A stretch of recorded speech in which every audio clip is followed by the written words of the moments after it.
বন্ধুর আমের বাগান যার আমার পছন্দের খাবার। তুমি এত ছোট ড্রেস পরেছো? দাঁড়াও, মাকে ডাকছি। মা!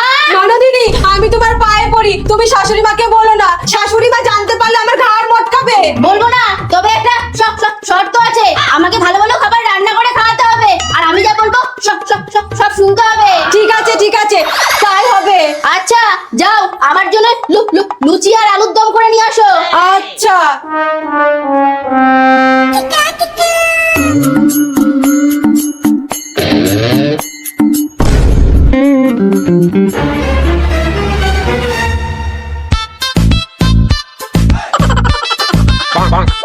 এই, তোর লজ্জা করে না? বউটা গরমের মধ্যে তোর জন্য লুচি ভাজছে, আর তুই এই জায়গায় দাঁড়িয়ে ধিরিঙ্গি বানা করছিস। মা, আমি ননদিনীকে বলেছি যে আমি রান্না করব, ওর কোনো দোষ নেই। এতদিন পরে বাপের বাড়িতে এসেছে, একটু আরাম করুক। ঠিক আছে।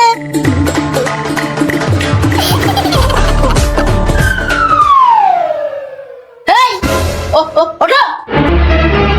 ননদিনী, আমি কিন্তু তোমার বৌদি, সম্পর্ক তোমার থেকে বড়। বাহ বাহ। ননদিনী, বাজে কথা বলবে না কিন্তু। আরে বাহ বাহ, বালিশটা দাও।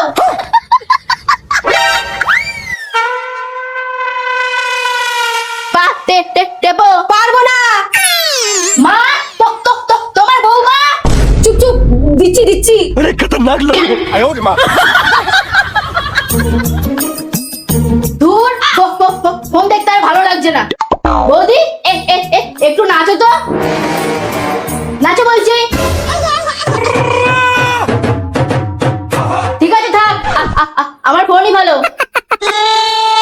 না, এইভাবে তো আর চলতে দেওয়া যাবে না, কিছু একটা করতে হবে। মা, কি হয়েছে? পাশের বাড়ি ঝুমা বৌদির শাশুড়ি নতুন স্কুটি কিনেছে। দূর, ওরা চা খাওয়ার জন্য আমাদের বাড়ি থেকে চিনি নিয়ে যায়। মা, সত্যি উনি রিলস বানিয়ে ভাইরাল হয়েছে, তার জন্যই এত টাকা পায়। বন্ধুর আমের বাগান যার। বৌদি, তুমি আবার এই ছোট ড্রেস পরেছো? তাতে তোর কি হয়েছে রে? তুই তোর কাজে যা, আমাদের রিলস বানাতে দে। বৌমা, শুরু করো। বন্ধুর আমের বাগান যার লইয়া আইসো বানাইয়া তুমি আমের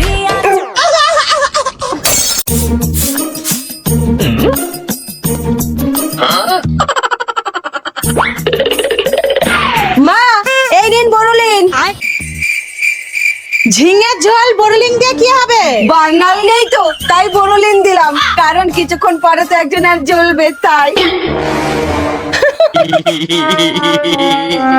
হাই রে, ঝিঙের ঝোল, আজকেও মনে হয় ছেলেটার মাথা মুড়বে।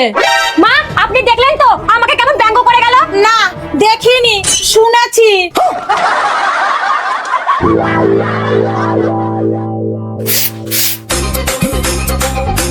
কই গো, কোথায় গেলা? এই, আমি যেগুলো লিখে দিয়েছিলাম নিয়ে এসেছো তো? হ্যাঁ এনেছি। কি কি এনেছো? তোমার 45,000-এর কানের দুল, 8,000-এর শাড়ি, 2,000-এর কসমেটিক্স পাইনি, শুধু 5 টাকার টিপের পাতাটা পেয়েছি। এই নাও, তাড়াতাড়ি খেতে দিয়ে যাও।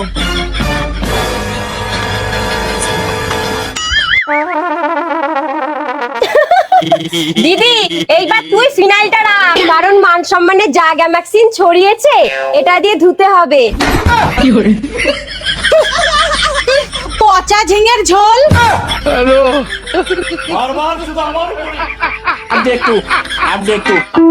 কই গো, খেতে দাও।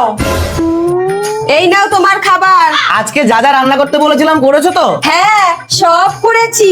এই নাও তোমার ভাত, তোমার ডাল, দেশি মুরগির মাংস, রুই মাছ, মাছের মাথা দিয়ে কচু শাক। এগুলো কিছুই করতে পারিনি, শুধু তোমার পছন্দের করকরা আলু ভাজা করতে পেরেছি। কি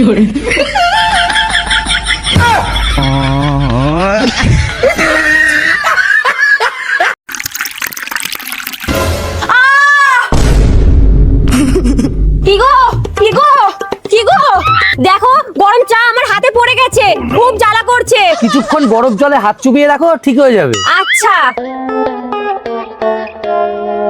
কি গো, এখনো জ্বালা করছে।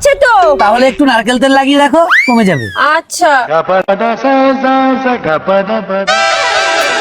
কি গো, কোথায় যাচ্ছো?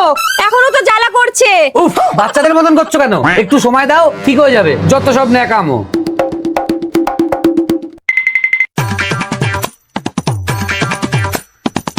মা, আমার ইনসাফ চাই। কি সাপ চাই? ইনসাফ। ছোট বৌমা, ও কি সাপ চাইছে দেখো তো, একটু সাফ করে দাও। মা, ও ইনসাফ চাইছে। মানে? ইন মানে কি? ভিতরে। আর সাফ মানে? পরিষ্কার। হ্যাঁ, ও কালকে ঘরের বাইরে পরিষ্কার করেছে, তাই আজকে ভেতরে পরিষ্কার করবে বলছে। কি ব্যাপার, কিসের এত ডিসকাশন চলছে? এই তো চলে এসেছে। মা, আমার হাতে গরম চা পড়ে গেছিল, তাই খুব জ্বালা করছিল। ওর কাছে বারবার গেছি, কিন্তু ও একবারের জন্যও কাঁদেনি, দুঃখ প্রকাশ করেনি, চোখের জলও ফেলেনি। আমি এর ইনসাফ চাইছি।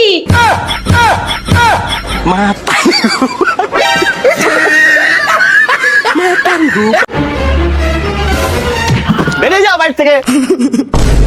আমাকে এবারের মতন ক্ষমা করে দাও, আমি মন দিয়ে সংসার করব। মনে থাকবে তো? মা যদি আর তোমার নামে কোনো অভিযোগ করেছে তাহলে? আমি আর কোনো অভিযোগ করার সুযোগই দেব না। ঠিক আছে, ঘরে যাও।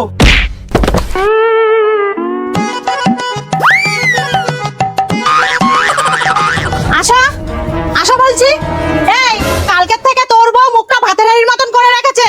ভালো করে বুঝিয়ে দে যে এই বাড়িতে থাকতে হলে সবসময় হাসি খুশি আর আনন্দে থাকতে হবে। ঠিক আছে।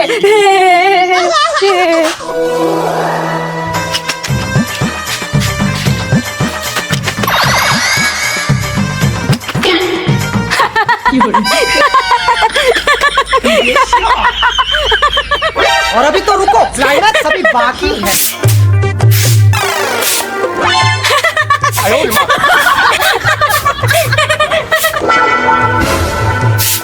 আয়, আয়। দেখ, রান্না করে রান্না জায়গাটাও মুছা যায়নি। এবার আয়, আয়। দেখ, রান্নাঘরে ভবিষ্যৎ অন্ধকার করে নিজের মুখে মেকআপের আলো জ্বালাচ্ছে। এই যে ওভেনটার অবস্থা দেখেছো? আরে যেটা দিয়ে রান্না করো খাও, সেটা কেউ মুখের মতো যত্ন করতে হয়।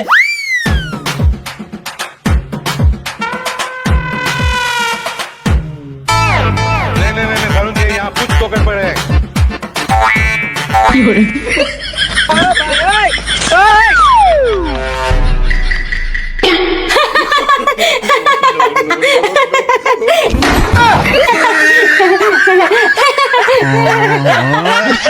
তোর কাছে আর কোনোদিন যাব না। ডাক্তারি জানে না, আবার চিকিৎসা করতে এসেছে। আরে তোর মতন ডাক্তার আমি আমার পকেটে রাখি, বুঝলি? মা, কি হয়েছে? আর আপনার পকেটই বা কই? ও, শাড়িতে তো পকেট নেই না, দাঁড়াও বলে আসি। তোর মতন ডাক্তার আমি সাইড ব্যাগে রাখি, বুঝলি? মা, আপনি আসুন, আসুন, বসুন। এবার বলুন কি হয়েছে? গেলেন তো জ্বরের জন্য ডাক্তার দেখাতে। ওই অশিক্ষিত ডাক্তার বলে।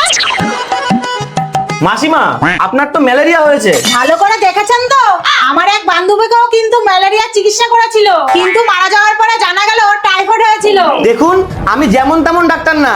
আমি যখন বলেছি আপনার ম্যালেরিয়া হয়েছে, তখন আপনি ম্যালেরিয়াতেই মরবেন। এ তো ভারী সমস্যা, ডাক্তারের এইরকম কথা। তার জন্যই তো আমি ঠিক করেছি এখানে আর ডাক্তার দেখাবো না, আমার বাপের বাড়িতে গিয়ে দেখাবো। বৌমা, তুমি ফোন করে টিকিট বুক করো তো। মা, আপনিই কথা বলুন। দাও। হ্যালো, বলুন, কি সাহায্য করতে পারি? আমাকে একটা টিকিট কেটে দিন তো, আমি বাপের বাড়িতে যাব। কোথাকার টিকিট কাটতে হবে? কানে কম শোনেন, আমার বাপের বাড়ির। আরে আপনি কোথা থেকে কোথায় যাবেন? শ্বশুর বাড়ি থেকে বাপের বাড়িতে যাব। কোন স্টেশন থেকে যাবেন? আরে এটা কি আগান্ডা নাকি? রেল স্টেশন থেকে যাব। যা, ফোন কেটে দিল। এই, তুমি এমন কাউকে ফোন করো যে পড়াশোনা জানে।